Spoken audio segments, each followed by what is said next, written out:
I think my purpose in life was to try and be the best dad that I can be.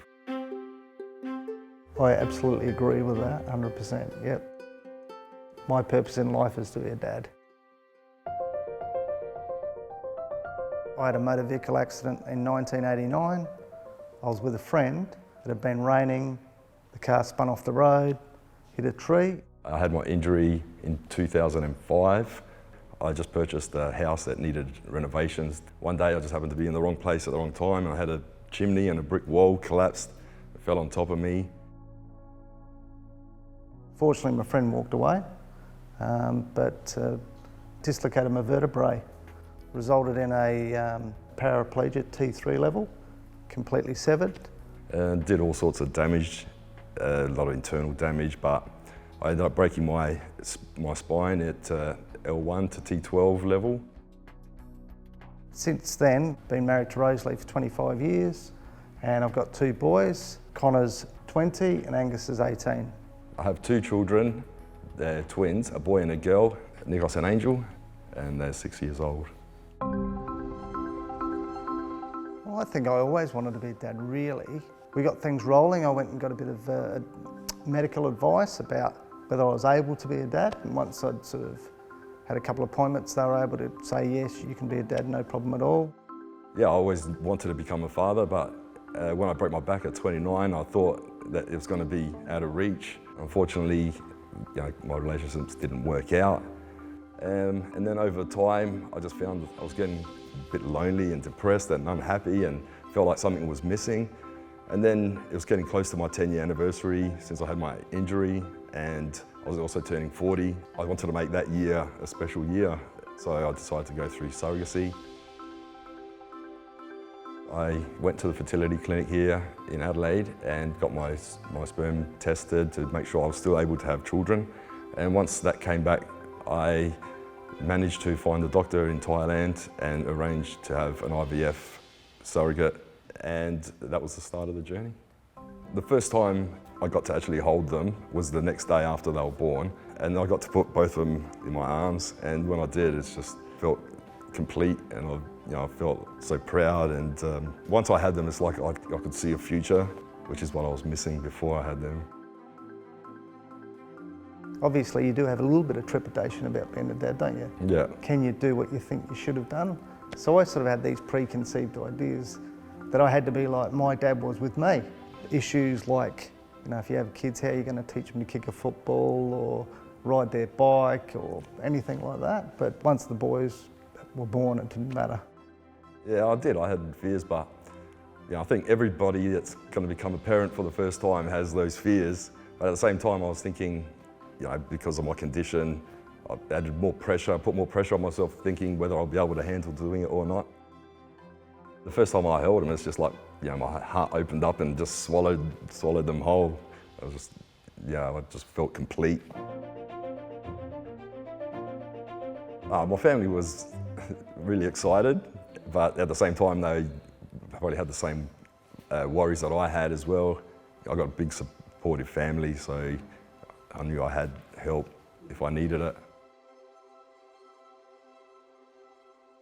Well, my house is pretty accessible. All that I did was set up a table where I could change them, one that I was comfortable with, like being able to wheel underneath, and had everything set up there. They had their cots and everything just like normal. Because our house is we'd only just built it a few years before Connor was born.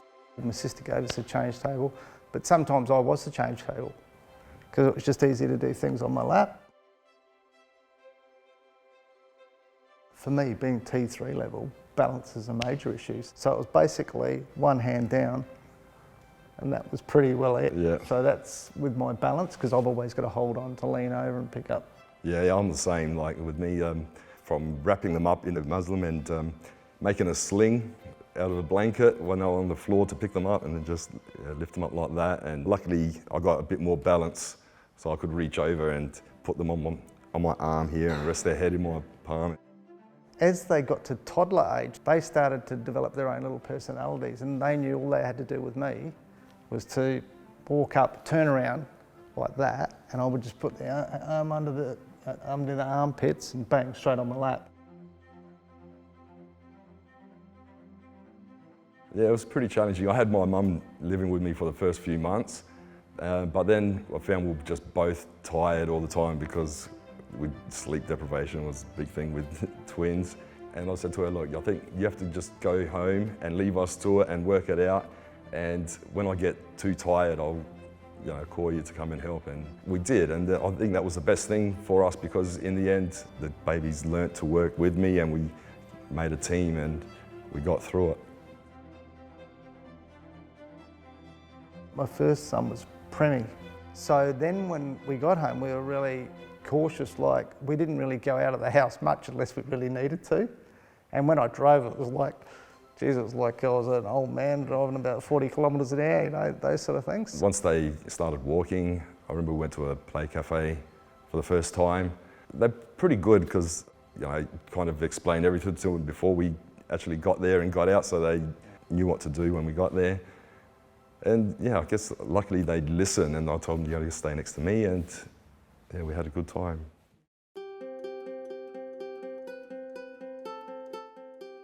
When I would go to the shopping centre, yeah, because there would always be one of them on my lap and the one next to me. People would just look and smile, and they see what joy they bring me, and I think it feeds off, and everyone's happy about it. With those riding on the lap, I used to find some of those comments the most amusing more than anything. So they might say, oh, you're lucky having a ride with Dad. Or the one that used to get me, oh, what are you doing? You're helping Dad, are you? Sitting on my lap. Yep, they do a lot of help, aren't they? So when Connor started at school and Angus was still preschool, I'd go and wait for Connor, and Angus would be sitting on my lap. All the other kids waiting for their older siblings were sort of a bit envious, I think. Yeah, I think it's the same for me as well. When I go and pick them up from school, all their friends are looking at me and think, oh, that's cool, yeah. Wheelchairs. Yeah. And they feel special as well. That's just one of those special moments that, just because your dad's in a wheelchair, it was special for them.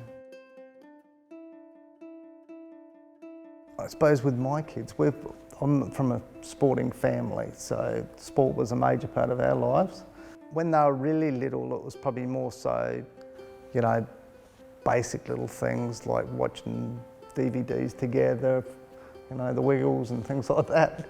Oh yeah, me, I'm like pretty laid back and fun too. I'm not really, I don't really get angry and stuff like that, so I let them do a lot of stuff, and we just play chasey around the house and jumping off the beds onto my lap and all kind of crazy things. Well, for me, there hasn't been many things that I haven't been able to do with them. Just once when I went to the Adelaide show, I guess, like going on the dodgem cars and the rides like that, not being able to do that with them, it was a bit upsetting, but there's so many other things that I'm always involved with, and people help to get me involved as well. I was taking my Nikos to sports, and they just work around it to kind of get me involved as well. I know that when we used to go to the beach, I used to basically go via the jetty. So they'd probably go near the jetty but on the sand. So I was always within earshot. And that's why I'd be the photographer and the one that did all the filming. In recent times, we've discovered cruising. As you know, some of those cruises, they don't always pull into port, but that didn't bother me. I stayed on the ship, and their mum took them onto the shore, and they still got to appreciate, the sights doing it that way. Yeah, before the beach, I took mine to Silver Sands, where you can drive the car on the beach. Oh yeah. So that way I could just get out there, and the sand's pretty hard there, so you can wheel around on it, not too bad. And also they did something at Henley Beach a few years back where they put a mat out. I took my kids there. It was the first time they went to the beach that day. At our house, we've got a shed down in the back left corner, and it didn't take them long to work out that I couldn't get down the side of the shed.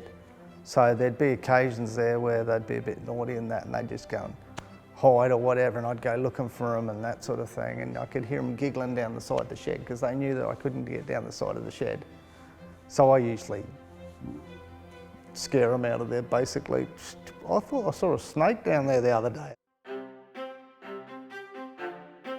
Being a dad in a wheelchair has taught my children to be more independent for their age and to be more caring, I think. I think they're more focused on trying to help people and stuff like that, especially me. They like to help.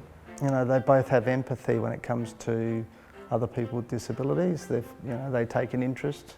I think my eldest boy, he wants to save the world. He wants to get into law and then help people with equal opportunity. Definitely has that sort of compassion when it comes to being aware and, you know, of what people with disabilities have to go through. Look, it's just like adapting to being in a wheelchair. You can adapt to be a dad as well. You don't necessarily have to be able to do things that you thought you should have been doing with them physically. You know, giving them your time, listening to them, giving them guidance and things like that, and your love. So yeah, that's all they need. I wake up in the morning and I see them and I've got a smile on my face, and I go to bed, tuck them in, and I go to bed happy as well. So, and you know, that will still continue no matter, even if they're 18 or 20 years old, you'll still be watching them like your kids.